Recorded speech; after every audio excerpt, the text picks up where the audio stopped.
মেলাতে প্রবেশ করতেই দেখছি গরম গরম মিষ্টি ভাজা হচ্ছে, কালো জামের মতো দেখতে। তবে ভাই কালো জাম নয়। কিউরিসিটি যখন তুঙ্গে তখন কাকাকে জিজ্ঞেস করেই ফেললাম, এটা কি? কাকা বলল, আগে খেয়েই দেখো তারপর বলছি। এই মিষ্টিটা কেমন বলার আগে বলেই দিচ্ছে, এখানে মুচমুচে গুড়ের কটকটি, নরম নরম মজাদার গজা, নিমকি, ঝুড়ি ভাজা, আর সন্ধ্যা থেকেই ভাজা হয় গরম গরম জিলাপি। আর এই সুন্দর মিষ্টিটা যাকে বলা হয় মালপো, তাই বলে মার হাতে তৈরি মালপোয়ার সাথে তুলনা করো না।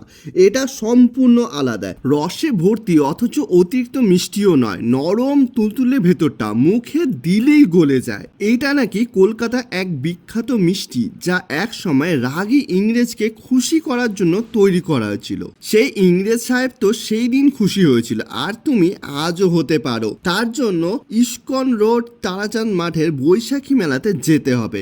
মেলাতে ঢুকতেই রাধা গোবিন্দ মিষ্টান্ন ভাণ্ডার চোখে পড়বে, আর এইখানে সেই মিষ্টি পাবে। দেরি করলেই মেলা চলে যাবে, তাই আজ তোমরা মেলার মজা নিতে চলে যাও।